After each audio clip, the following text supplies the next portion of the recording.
Hello and welcome to the live podcast, Win More on Purpose.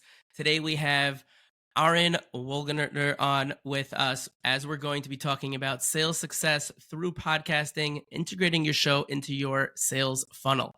The agenda, for those who are not familiar, we're going to have a conversation. We're going to be here learning together, so make sure to write down those questions. There is going to be a Q&A at the end. And, just to start off, you could put into the chat, what is it that you're focusing on your business today as we are live? Where are you coming in from? Or what is it that you even do? And for those who don't know myself, my name is Yaacov Steinberg. I'm a sales coach. When I first started coaching about 4.5 plus years ago now, I noticed that people were able to get to 6-7 figures on their own. They're good at what they do. They're passionate. Some point along the way, they learn how to speak to people, but they'd hit this glass ceiling, either because they didn't want to be that stereotypical, quintessential used car salesperson, being sleazy, pushy, or any of that, or they were just making it up as they went along, and it stopped working because there's only so long that's going to work. And that's kind of where I came into the picture. Mindset, technique, skills, really helping people to get that confidence and clarity and how to grow their business, who to talk to, where to find them, what to say, how to say it. And thank God we've had a lot of success. We've worked with people on LinkedIn, such as Chaya Fishman, Hoodie Bluch, Hoodie Greenberger, just to name a few. And in terms of successes, 6-7 figure businesses that have worked with us have been able to grow by even 50% in the first 60 days of working with us. 100K companies, give or take, have been able to even grow by 150% in the first 60 to 90 days. And solopreneurs just starting out, even at only $4,000 a month, we're able to grow by 240% in the first 45 days of working with us. Ahron, tell us a little bit about yourself. Let's get the show on the road. That's amazing. Yeah, I definitely can relate to that, to a lot of people who are passionate, who are excited about what they do. And I get these entrepreneurs, these solopreneurs at a different stage when they're growing, they've grown, and now they want to see more of an impact. They want to make more of an impact. They know their message resonates with people, and they want to start sharing that message. So a lot of people come to it like, I have this idea, and what do I do? So what I do is I help people take that idea for a podcast idea for getting their message out, and help them strategize, help them set it up. As we know, and as we're going to talk about in detail, there's a lot that goes into making a podcast that really speaks to your audience and gets your message out. It's not as simple as just sitting with a microphone, clearly. Yeah, and clearly. So it's a process in and of itself. I know you've helped me quite a lot when it came to the podcast and really taking it to the next level. Riverside is just, an example of that. The platform that we're on right now is a big part because of you and helping, with my about on the podcast, my description, a lot of that had, came down to you. And I know the value that you bring to the podcasting space, which is exactly why I wanted to have you on here today, to help anybody who's thinking about it or who's, toyed with the idea and how it could really play into the sales funnel and really taking their game to the next level. So I'm really excited about it. Awesome. Okay, so let's get into it. So, the first question that is probably on most people's minds, based on just what we called this podcast, is what does podcasting have to do with sales? So I think the first question that a lot of people ask me, and it relates to this question, a lot of people say, how can I make money through my podcast? And I think just to set it up, there's basic 3 ways that one can make money through their podcast. You can sell sponsorships. So it's a money, it's a audience-based model where if you have a large audience, you can sell that audience, you can sell their to sponsors, to advertisers. That's one. The second is you can sell affiliates. So things like Riverside or different AI tools or different softwares that you use. It could be high ticket, it could be low ticket. But again, it's a bit of a numbers game. And then the last way, and the way that I think is most relevant for most entrepreneurs and solo and business owners, is sell your own service, sell your own product, sell your own course. And I think that relates here. It relates to this because how am I going to make money, and where does this sit in my sales funnel, right? Where does this podcast sit in my funnel? Is this the thing that's totally free and is just going to be bringing in as many people as possible into my, ecosystem and into my courses and into my sort of content, my freebie version of my of the content that I give? Or is this deeper in? Is this already, maybe some people would even use it for clients, and it's for, the bonus material and the plus material, or the onboarding material, right? Where are you using this podcast in your sales cycle, in your sales funnel? And it's going to sell for you, the podcast, because just the thought of giving people content, giving people value, and moving them along on their journey. So from point A to point B, they're going to want to stick with you. So if that's earlier on in the journey, they're going to want to stick on with you till they get to actually become a client. If it's already they're a client and you're selling more services or you're selling add-ons, then the podcast is going to help for that, because you're giving them value and you're giving them that transformation. So it's really, and we're going to get, I hope to get deep into how to position, where to position, and, sort of different ideas to get the creativity moving for the listener, so that when you're listening to this, you'll be able to think, oh, that would be a great model for me, or that would be a great model for me. Yeah, and I think that it also comes down to the importance of having a warm-up step in the sales funnel, right? So a lot of people, what they don't realize, and business owners, I think especially, there's got to be a process that someone's going to go through before they buy from you, right? It's not going to happen, with the click of a button, quite literally, right? So what's going to happen is they're going to go through a process of first finding out that you even exist, and then they're going to do a little research on you, and then there's going to be this whole process where they're going to get to know you, and they're going to like what you say, and then they're going to maybe want to try listening to some free content that you have out there, or some free piece of information that you put out on the internet. And only after they go through this process are they going to want to jump into having a conversation with you. And even starting off low, forget high ticket, and doing, let's say, coaching as an example, there's that process they have to go through. And I think that that's a big part where podcasting can come into it. For me, it's two pieces. Well, it's really three. It's the impact of helping people to be able to up their sales game. Whether it's elevating sales, whether it's running a sales call, whether it's, understanding how to build a tribe, set goals, or manage clients, run their business, whatever have you, because we talk about sales and business here on the podcast, and some entrepreneurship. But it's also the relationship between the guests as well as the audience, which we're going to get to in a minute or two. But just the fact that the podcast itself can play a role in giving people another avenue to get to know you within that warm-up process. Right. And so this is an interesting thing I just did this week. I was on a little of a podcast binge for my own, something within the personal development niche. And I sort of documented that process of I went from scratch, with an idea, with a topic, and I typed it into Spotify, and I sort of followed that process of how do I get to know podcasts, and how do I get to find new ones? And it's through new topics. And I felt that feeling when I listened to a podcast, that I was connected to the host more than I was connected to the guest, to the one who was actually talking about the topic I was looking for, because that was like home base. It was comfortable. This was a person this is the anchor for this topic, not the guest. The guest has this topic, but this is the anchor for all of these topics, for all of these ideas that I need and that I want. And I found myself naturally just going and following shows. And so when you feel that yourself, the power and what happens here. And then I listened to, these were long podcasts. I listened to 2 hours, Wow. an hour and 45 minutes.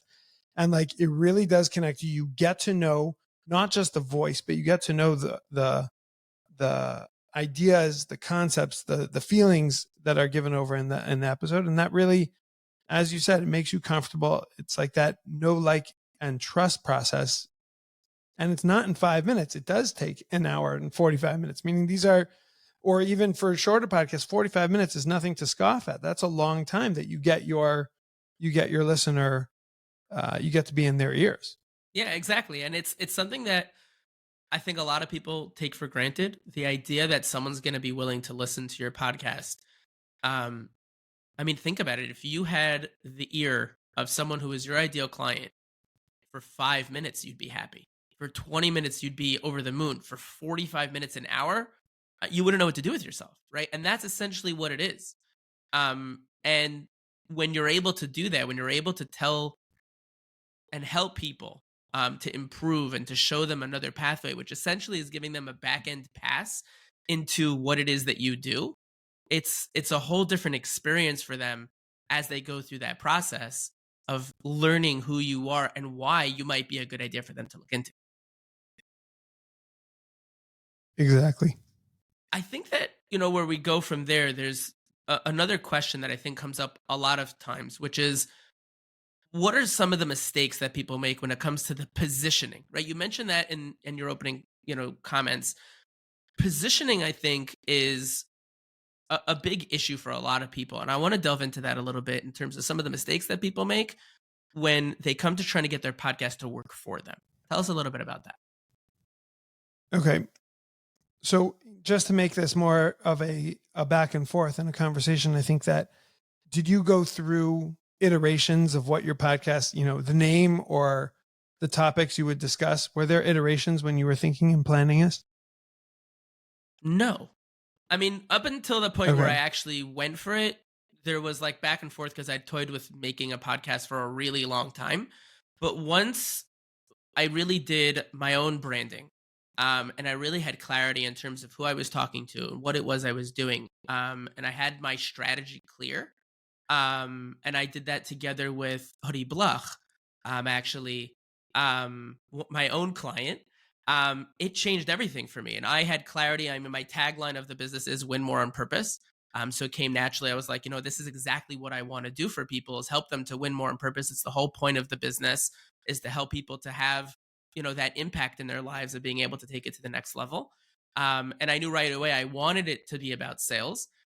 As time went on, I did realize that if I wanted to provide the impact I wanted to, it couldn't only be about sales. So then I did Okay. change at that point to include more business, more managing clients, personal branding, setting goals, some things that are around sales and business and entrepreneurship in general. That's a perfect example right there. That transition, that transformation between just sales to, okay, but there's more here within sales that people struggle with, that we need to discuss as well, that I can explore with them. I think that's a wonderful transformation that you went through, even though it was small and maybe didn't even notice it until we pointed it out here. But I think that's where a lot of people get stuck with positioning, is they think, I'm in marketing, podcast about marketing. I'm in B2B marketing, podcast about B2B marketing. I'm in graphic design. I can't have a podcast. It's only visual. There's nothing audio about it, right? And we get stuck. We get so stuck in the niche that we've been trained to think niche, niche, niche. And I'm not saying the podcast is not like that. You should also be niche. You should also be specific. But it's this perfect balance of positioning yourself as niche, but also a little bit wider than that, so you can cover a little bit more topics than just sales, for example. And I think a good way to think about it is like a tip I go through with a lot of my clients, just to help them think about it this way, is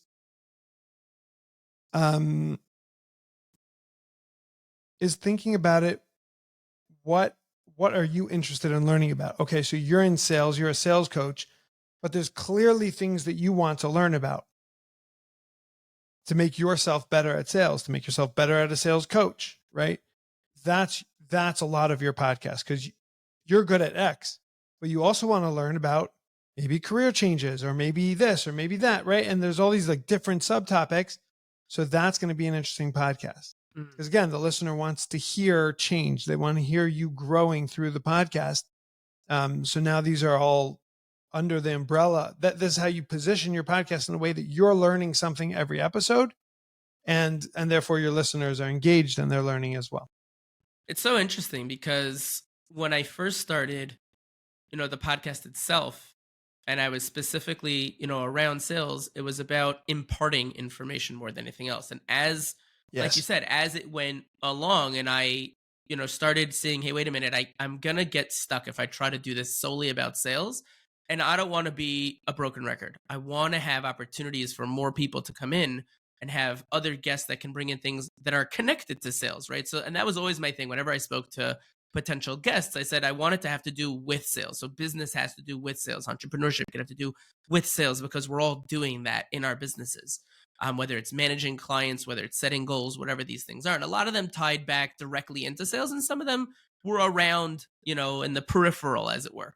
But it was more about like what were the things that, my own audience would gain from when it came to bringing on these guests, not even necessarily. And I mean, these are always things that I'm also genuinely curious about just by nature. I've always been a genuinely curious individual. But it wasn't necessarily about, my own learning as much, although it ended up becoming that. Right. So a lot of, the podcast is just me having a conversation with the guest. But because I am genuinely curious, so like it automatically comes out that way, and I end up learning a tremendous amount. I usually end up with at least a page of notes, pretty much after almost every podcast. Right. And that's a good point. A lot of people ask me that in the beginning. They're like, how long can I speak about, X industry? Oh, so I'm an interior designer. How many episodes can I do? And my answer is always maybe one if you're lucky. But that's not how you do a podcast. Right. It's not about you sitting there. It's you almost want to break it into, and we do this with so much other content. If you're interested in starting a podcast and you're creating content, you have a little bit of the reps with creating content online, you know that it's not about writing one LinkedIn post that's your whole life story plus the problems you solve for everybody. And you break that post into 20, 30, 40 posts. And now you're just like micro blogging your journey. Podcasting is not micro because there's still longer episodes, still long form content, but you don't want to exhaust it all in one episode. And I think this is all under the umbrella of like positioning, of how do you position your show to be able to get enough topics so that you don't exhaust it in one show. Right. And I think that also comes back to, I said I was going to come back to this. A lot of people struggle with understanding who is your client when it comes to a podcast. Is it the guest? Is it the listener? Is it both? And I think that, ultimately with what you're saying, right, it can be both. And it could also be one. It really depends on what it is that you're trying to accomplish with the podcast. And I'm curious, what it is that you would say about that. It's very apparent sometimes when you listen to podcasts and they're not really sure why the guest is on the show. They're not sure what they want from them. So you start a lot of times with like, so tell me a little bit about yourself. Right. And then it's like, that's why I appreciate this, because this is not really about me. This is about the topic. Right. We can do a whole nother episode about me and about you and about our relationship with Podcast for Sales. But like, that's not what it's about, because clear what we're doing here. It's clear that here we're building a relationship, and it's clear that we're trying to give. We're doing both things here. Right. And that's very clear from this podcast. And a lot of times it's not clear, and it's because the guest hasn't even thought of this. What's their goal? What are they going to do with this episode?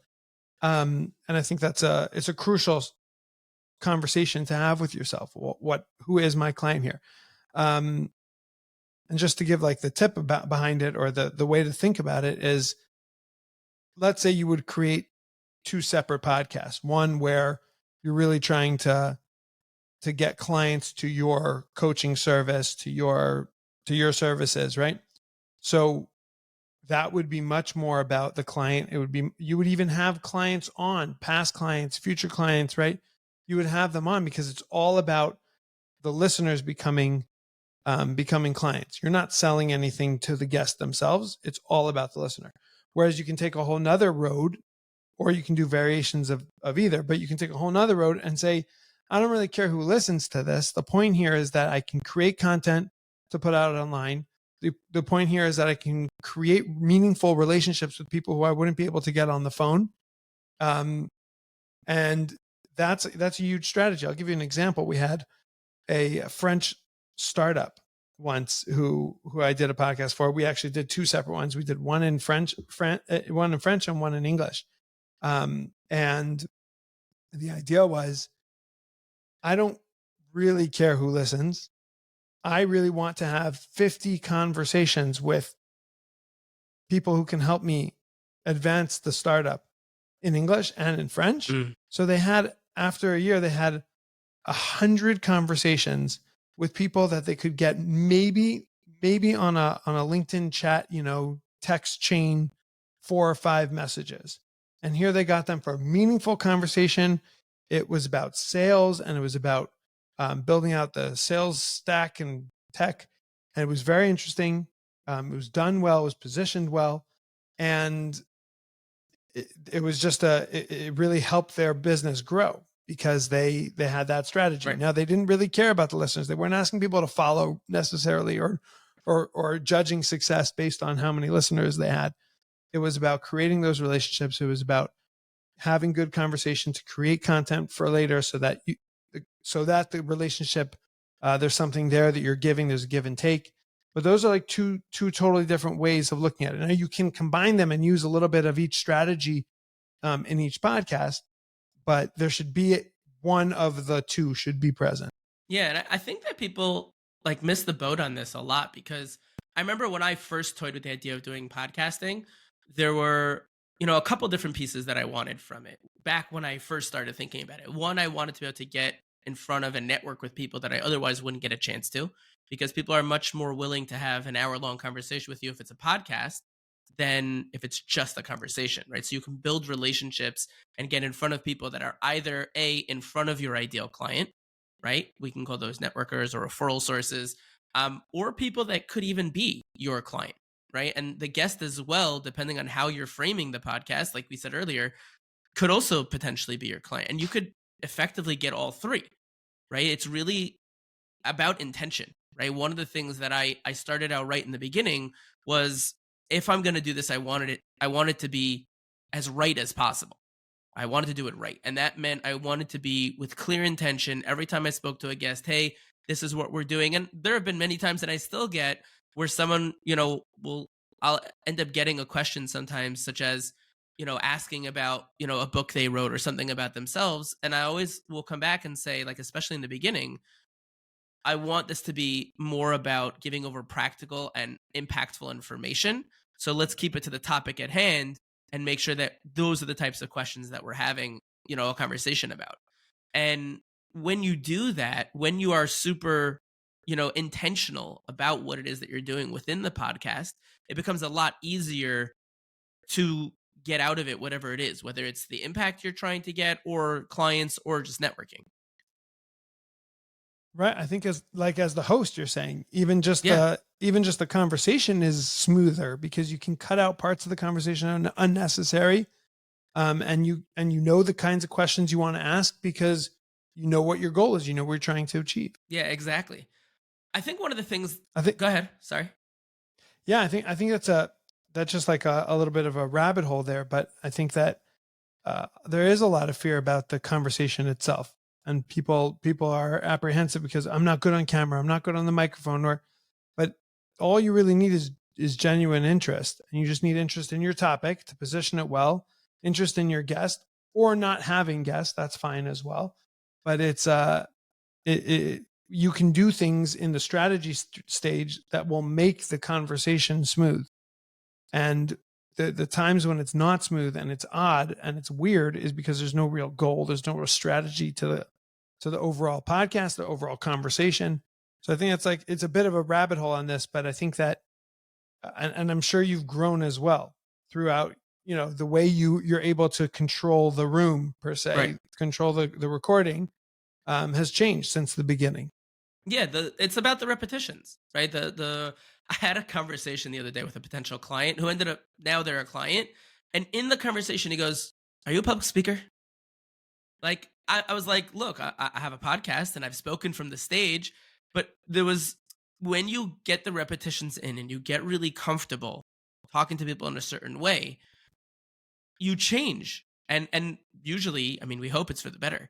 But as long as you're trying to But change. you also prepare. You also prepare, which is Yeah, a which is tremendous amount. important. It's not just about showing up, And winging these it. these cliches of showing up and winging Right. it, and just, if you're good at conversation, you'll be good at this. Like I don't I believe have in that. tons. I have clients who are clients who are super social, super great, and they don't do that well because they're always talking about themselves.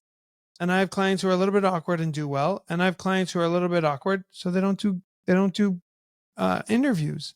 Very, very rarely. Once every 10 episodes, maybe they do solo episodes, and it's exciting Right. and it's engaging. We figured out how to do that, but it's a it's not just about showing up and like, oh, if you're good, if you're a public speaker, you could do well. Like, it's about that. Putting in the prep is going to make it easier. Yeah, and it's there's a lot of prep that goes into doing a podcast, right? Which is a big part of what you do for your own clients. But I mean, that's one of the things that I think that people say all the time. And I had a conversation with someone the other day about this: is how long does it take to get results, or what type of results do you get from having a podcast? And I think that really comes back right into this conversation, right? It depends on how well you're planning and how well you're looking into how do I want my podcast to work? What do I want it to sound like? Who do I want my guests to be? And really making sure that you're talking to the things that matter to them will depend on what type of results you get, right? Um, true, true, but it also is about creating KPIs and you know results for each stage and knowing the stages. A lot of people come to me at episode 10 and say, how come I don't have 750 or 1,000 listeners? I have 10,000 Instagram followers. How come I don't have 10,000 listeners on each episode? And then I ask them, well, is there any reason why you would continue? Have you gotten anything out of the package? Sure. I've gotten a client. I've gotten 5 people reach out to be guests on the show. I've created a new network that I never thought was possible for me. And how many listeners do you have? 150? That's incredible. Right. But we set it very high. The bar for success seems to be set in people's mind very high. And I think that you can see results as, you're not going to make millions of dollars, but you can see results in terms of a positive ROI for your investment quickly, as soon as 5 episodes, as soon as early on. But the question is, what are those results and what is that ROI? What does it mean for you, and setting those expectations. And I think also this week I saw something very interesting, that somebody is bold, starting a podcast and selling sponsorships. That means there's no listeners. People say, how many? I have no listeners, 0. It's not created yet. And I think, yes, it's bold, but again, it's they know what they're trying to create the podcast for, and they're selling for that. Right. And it's great. So like, would I suggest everyone to do that? Maybe not, but you can see results if you decide what your results, the results you want to see. You will see them early on. Now, in terms of sponsorships, in terms of seeing those numbers and seeing and watching your analytics and your numbers grow, it is a long-term game. There are those that say, I've seen, until we really hit big numbers that that grow on their own kind of thing. That could be 40, 50 episodes. We're talking about a year in, a year and a half in. If your goal is numbers, if your goal is to create as many as possible, and either way you go, even if you look at a lot of times we look at success and we see just the last tip of the iceberg. So we see, oh, wow, they just started creating X and now they have 1 million subscribers, right? A lot of, for sure, on the Jewish stuff, like on YouTube or even just in podcasts, you see that and you're like, wow, they've gotten success. We forget about the 10 years of creating micro content from other people's content that they were doing that got them to be able to have an audience, to be able to launch a podcast off the back of the audience. Launching a podcast from scratch, like yourself, meaning just with pre-existing LinkedIn audience, but not with a media audience, is difficult. It's very difficult. Yeah, And you see people even that have pre-existing audiences. Let's say they're musicians and their podcasts don't do well. So it's not like there's no formula that's going to say if you just had a million subscribers on YouTube, then you would be able to launch a podcast. Who said it will do well? And so this is all in the results success conversation. right. And I think that another piece of it is the fact that like we said earlier, what are you trying to accomplish? Right. For me, it was about the impact more than anything else. Right. If I was able to get some clients out of it, create relationships, which is, a big part of it, because that's really what you're doing in a podcast. Which is what sales is, right? You're having a relationship, you're having a conversation, you're connecting. Um, and that could lead to amazing things, right? But it's all about your impact and your intentionality will depend on whether or not you see results. And it's like you said, it's that long-term vision of what is it that you're trying to create, which I think comes into my next question of I would believe that a lot of people who are unsure about whether or not, podcasting or having a podcast is for them would ask, can I create one episode and then see if it works for me? Right? You can, it won't work. It's like anything. It's saying, I put up one short on YouTube and the algorithm hates me. Right. Algorithms, algorithms generally do not like trials. They want to see consistency. They want to see you show up, which makes sense because that's how they make their money. Right. So, and you're playing into that. But I think here it's the algorithm of humans, the algorithms of people. Whereas podcasts not really driven by an algorithm. Spotify, Apple, YouTube is, but the major platforms are not.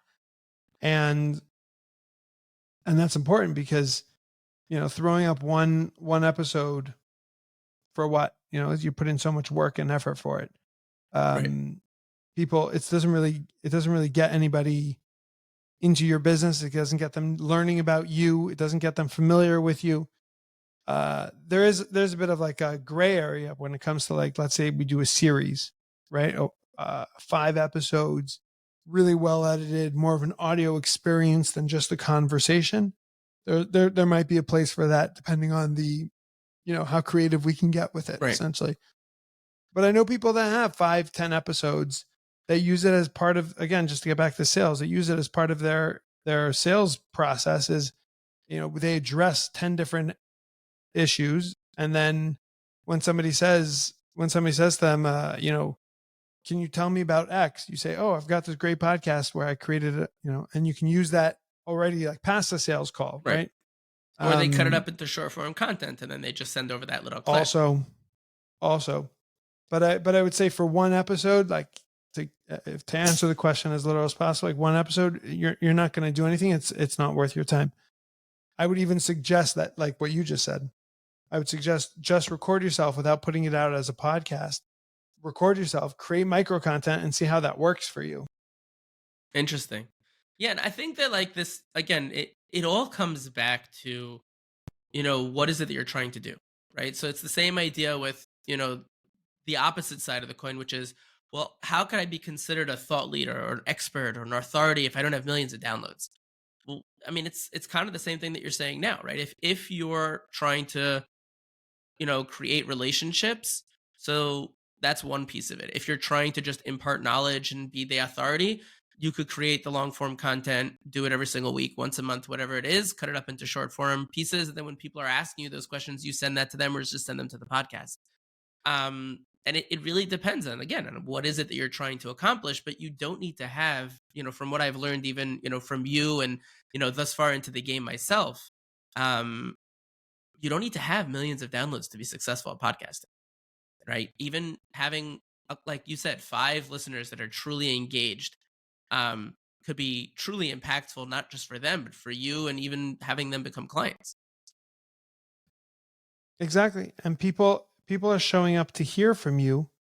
It's like thought leader is this funny word. I use it. I have to use it because it's part of podcasting, but it's this word that's like vague and elusive, like a thought leader. A thought leader means you're somewhere that you have a platform that people come to learn about X subject. That's it. You don't have to be like the master of it and the greatest guru in it. It's just about you have a place where people can come and learn from you. You are a thought leader. And I would even That's add it. one little piece on that is that it doesn't need to mean that you're the only one sharing your thoughts and not your guest. Yeah. So this was sort of like what I was mentioning before on my podcast binge this week. And I want to dig into it because it really does work that way. When you hear a guest, so let's say somebody, let's go meta here, right? And somebody's listening to this podcast and they want to grow in sales. So podcasting is part of sales. So they find the podcast through a Google search. They find it through LinkedIn. They saw a clip of us talking. So they come and find the podcast and they listen to the episode. Now, again, they're looking for sales. That's what they were brought to. So they're very interested in me. Wow, Ahron's so interesting. Talks about podcasts. So they go type me into Spotify and they find the 5 other times I was on other podcasts, probably saying the same thing, right? Over and over. I try to be dynamic and different, so maybe you wouldn't have it with me. But for most people, and this was my binge this week, is that there was one woman, a doctor, who wrote a book and she went on a podcast tour. And now when I typed it into Spotify, I found the 5 podcasts and she did the same. She had a little routine. After 3 episodes, it was boring because it was the same she thing. was good. She was dynamic. She was different, but she had like a certain routine. You could see she was building up to this place and she wanted to do an exercise all together. For her, it seems like it's more about the audience or just getting in front of that particular podcast audience. It wasn't for, someone from the outside like yourself trying to find out more about that individual. And that's right. A mistake to a certain for me, degree. So for me on that, exploration, so at some point I stopped listening to her and I went back to the original podcast that I heard. And I said, well, if they found her interesting, then they must have other guests who are also interesting in the same thing. And I went through their feed and I found another 3 or 4 and I was able to listen to those too. Now I became followers of the original podcast. Right. So if you think about that here, like nobody's going to want to listen to podcasting. They came to here because of sales. So they're going to follow Yaacov and they're going to follow the Win More on Purpose because you're the one who has the platform on sales. I just talk about podcasting, but you're the sales guy. So you become the thought leader, even though I'm totally taking over this show and I'm talking my brains off here. You're the thought leader. This does not help me as much as it helps you. Right. And again, for me, I mean, it's about the listener and us imparting knowledge on them. But ultimately, at the end of the day, when you share a platform with someone else and you lift up others and you give more than you take, you're always going to get back more in the end. And that's essentially what being a true servant leader, instead of using the idea of thought leader, I'll use the word of a servant leader. I like that. That's really where you end up, being successful with it. Because when you're ready to allow others to share the stage and when you're ready to allow others to help the people you want to serve, you're going to win just as much, like you just said, right? The proof is right there. You ended up following the people who were willing to allow others a pedestal, a soapbox to stand on and talk and share their knowledge. And look, to the contrary, if people went and they found that person amazing and they went to use their services, hoorah, all into it, right? And that's fantastic. But ultimately, I did buy her book. There you go. I did buy her book, but I bought it because, okay, I need to have this. But when I'm exploring, I want to know what these hosts know. Exactly. I want to learn what they know, what they're learning. I don't really care about her. I'll read her book, but I want to know about them. I want to know more about their story, their exploration. Yeah, and it's a journey. It's a journey for sure in terms of, going through that process. Let's get But by the way, it takes humility to do this, right? It's not easy. A lot of times I speak to. Yeah, I hear that. That's why I choose. That's why I like this audience, because entrepreneurs, maybe they've been humbled by life or they're just humble by nature, but they're more humble. They're willing to give space. You have a CEO of a tech startup, or you have the head of a law firm. They don't have the space or the time or the energy to be able to give anybody else. They want to be interviewed. Right. So they set up podcasts to be interviewed. It's great. It could work, but it's not creative. And so that's why this space is in order to be this type of thought leader, somebody who gives a space and creates a platform, you do have to be humble. You do have to give space to other people. So it's an important part of this. Yeah, no, I definitely agree with that. Let's get a little nitty gritty for a minute. So there's a couple of different questions that, I've definitely, thought of and I've heard others talk about when it comes to the actual podcasts themselves, whether it's the editing, how to get started, video, versus audio. So let's delve into one at a time. Video versus audio. What do you think? This is a video form of a podcast, so there's a video and audio. But what's your thoughts when it comes to video versus audio? When you're starting out, it's a question of budget, and it's a question of what, budget and intention. What do I want this to be? If I don't mind it being a scrappy podcast and recording it with scrappy lighting and scrappy everything, so then go ahead, scrap your way through it, and that's fine. But if you come to me and you say, I want this to be professional, Right. But I want it to cost me under $100. So it's possible, right? We're talking about, okay, maybe $100 is an exaggeration, but you say $200, we can get you a microphone, we can get you a little webcam, you do it remote, another couple dollars a month on Riverside. Really not expensive to start it off, but that's not professional audio and video. Right. In the sense that you came to me, saying that you want it to look like X, right? Like some professional YouTube video.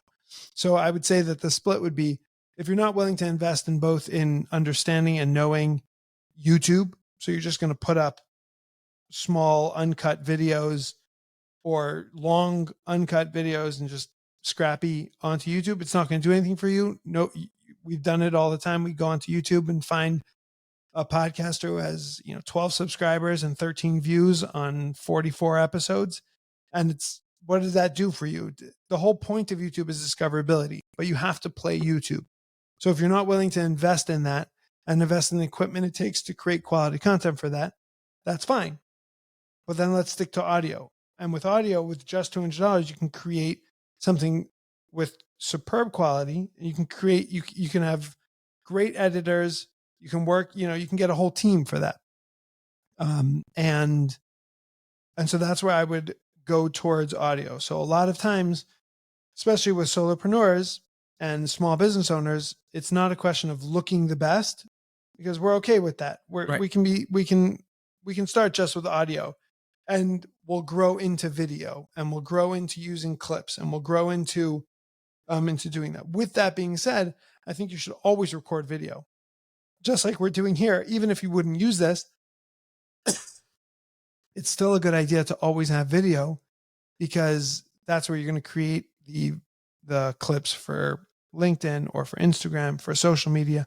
And so it's always important to record video and have some sort of quality. Maybe Zoom is not the best quality to work with, and Riverside clearly gives you an advantage. So I would always record with video. In general, the conversation through video is better, rather than I've done a few of these, which are very interesting, like almost like a phone call, just through my microphone, where there's no video element. Those are very hard, but very interesting. So that would be that's the way I think of audio and video. But if you're ready to invest in both the equipment and the YouTube algorithm understanding and creating content for it, then video all the way. It's a very important way to be able to be found, and discoverability. YouTube's powerful. Yeah, for sure. What are some of the best tools for editing for people who aren't editors, right? Because anybody starting a podcast, they don't have all the skills that are required to fully produce a podcast, right? People are usually good at a couple of different things. They're not going to have all those different pieces there. So what are some of the best tools that people can use to really, take things to the next level, or just, even having it on that, basic level as well? Well, it's always the rule of garbage in, garbage out. So if you're recording over, Zoom with a computer audio and computer microphone, then it might be cheap in the beginning to record, but it's going to be very expensive to get an audio engineer to be able to edit that, to be able, at least to be acceptable. It won't Right. even sound great, just to be acceptable that people can listen to it in headphones. So if you, the most important thing I say tool, and this is not what sort of the question was going, but I say the most important tool is a good microphone. And by good, I mean, you can get for $60, $70 on Amazon.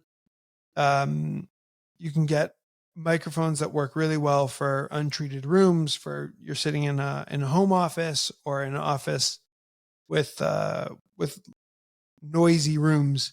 You can get a $70 microphone that'll reduce all of that and that'll really help you. So that's what I would say is tool number one. But for post-production, once you're done, okay, you've set up, you have decent quality. So obviously audio editing goes very deep, and you can play with every single level and thing and piece of your podcast. But for the non-editor, I think the most powerful tool is Descript. I think Descript gives you, and just to explain it to anybody who's listening, is it transcribes your video and gives you 3 editing options. You have video, audio, and text. And so it's very robust, because let's say somebody does speak in a way where it's possible to remove certain words you don't like when they say right, then you can just simply remove those words because it's working through text as well. right. Doesn't always work perfectly, and you got to learn how Descript works and how it edits. But in general, it's a very powerful tool. And if you're doing light editing, like taking off a little bit at the beginning, or an interconnection problem in the middle, or the end sort of droned on and didn't finish, then that kind of cuts and those kind of editing are very easy to do on Descript. And it helps also, as you're experiencing, with clips for afterwards. Very easy to find because you're reading and it's through text. It's Right. very visual, very easy to find what you want, clip it out, put it into an extra folder, create templates, so you can really churn out pretty good quality and curated by yourself. So you found the content. I say Descript is a wonderful, wonderful tool. Yeah, I mean, I've been using Descript myself, for a little bit of time now, not even for so long. And you were, I think, the first one to really introduce me to it in a way that I had never seen it before. Like, I had seen it just as a transcripting model, and you were like the first person who showed me, like, ages ago, and I came on your podcast. That it was much more robust even than that. But I think Riverside also, I mean, especially with what they have now in terms of their magic clips, just being able to pull out that type of stuff right out of an episode, I think is really powerful as well. And I think it's important also in terms of whether you're even only going to do it for audio, but just have a really good, high quality, crisp sound. Even if you're not using the most advanced tools or equipment. I think that could play a really big role in making sure that your podcast is going to be really good. I mean, I'm using a Blue Yeti mic. It's going through a digital voice meter on my computer, but there's no question that Riverside is going to clean that up even more than it when we first started this podcast. We were going straight off Zoom, so it's a whole new aspect of being able to play around with it. And what Riverside has done to take the podcast to the next level is something that I never would have imagined before speaking with you about it. And it's just amazing, like, what the capabilities are there. Yeah, I would say that as well, Riverside. Yeah, awesome. Just an ending here right before we go to the Q&A. Let's say people are thinking, you know what, this sounds really interesting. How did I get started? Right? What are some of the steps that they should be taking if they're thinking of starting their own podcast?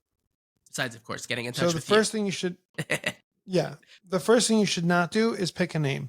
Okay. Because so many times people say, I want this to be the Yaacov Steinberg podcast. Okay, and now what? Right? And then you've been sitting on this name for 6-7 months. You're like, we could talk about this, we could talk about that, and like nobody cares about Yaacov Steinberg, right? That's not interesting to them. So I would say don't pick a name.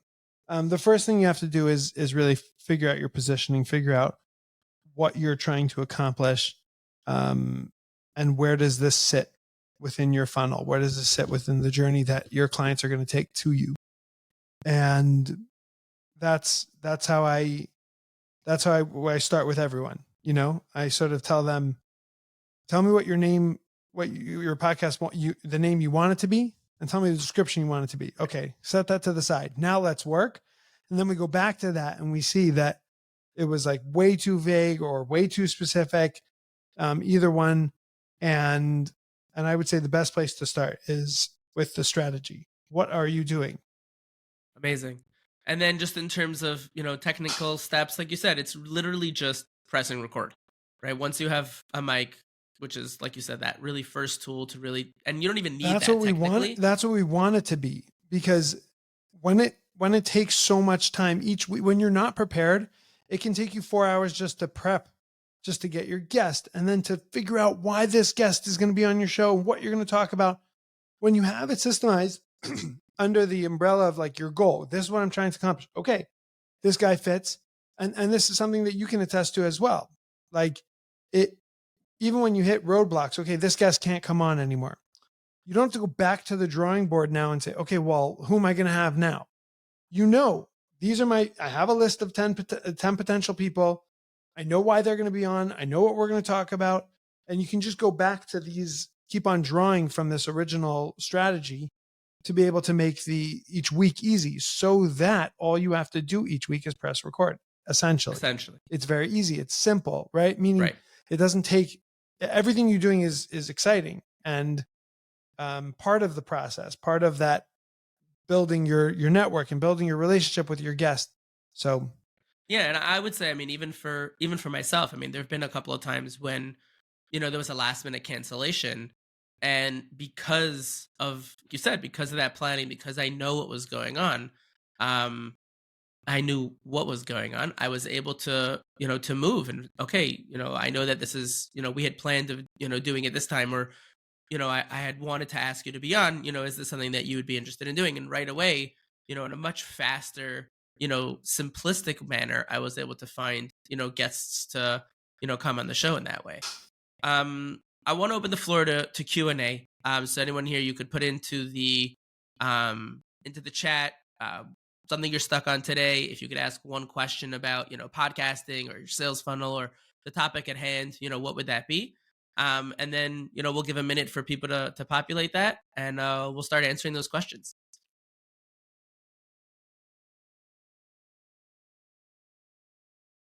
Okay, awesome. So we actually have one question here, which is, right now, this person is seriously considering starting a podcast. They have an understanding in terms of tools and stuff like that, but where can people go to get info on starting a podcast if they want to? Where can they find out more about it, more than what we might have been able to cover on this show in the time that we had? Right. Awesome. So there's obviously, I create a lot of content around all the different stages of podcasting. And you can follow me on LinkedIn. Just a shameless plug, because I do talk myself blue in the face about podcasting, and I focus a lot on it. And I think that these little tips can really get people in the right mindset to be able to create good content. And I also think you should go to YouTube. Go to YouTube and put in what you want. Obviously, there you're going to get a million opinions, but if you want streamlined and you don't have patience anymore, and you've done that already 10 times and taken courses, then that's where you come to me, and we'll hit a home run together and be able to set it on its path. But there's a lot of information out there. Some great resources is on both. Riverside has great resources if you look on their website for new podcasters, and as well as another hosting site called Buzzsprout. They've also got tons of content out there that helps with launching your podcast and figuring out sort of strategy and figuring out tools and tips for that as well. Amazing. And yeah, I would definitely second the idea of reaching out to Ahron. I've done so many times on my own, and he's been truly instrumental in helping the podcast get to where it is today. And I would say, just in closing off, before we actually close off here, there's a tremendous amount that we covered on this podcast today. I mean, I know I have notes, and I always say at the end of the podcast, take one thing out of your notes today that you're going to put into implementation. Please don't try to do everything in one shot. The likelihood of you being successful is going to be dropped significantly if you try to do everything at once. So please keep that in mind. And before we, close off over here, Aaron, you had mentioned that you had an offer that you wanted to make to everyone here. While you're giving that out, I'm going to actually put it into the chat. So take it away. Okay, awesome. Yeah, my my offer today is that I want to help you maintain your sanity while you do your podcast, and that's where you come to me. And within 6 to 8 weeks, we can have your podcast up. The first 3 episodes already recorded, and you can follow the link that we're going to put into the show notes. The beautiful, wonderful, smooth, slick, nice show notes on Yaakov's podcast.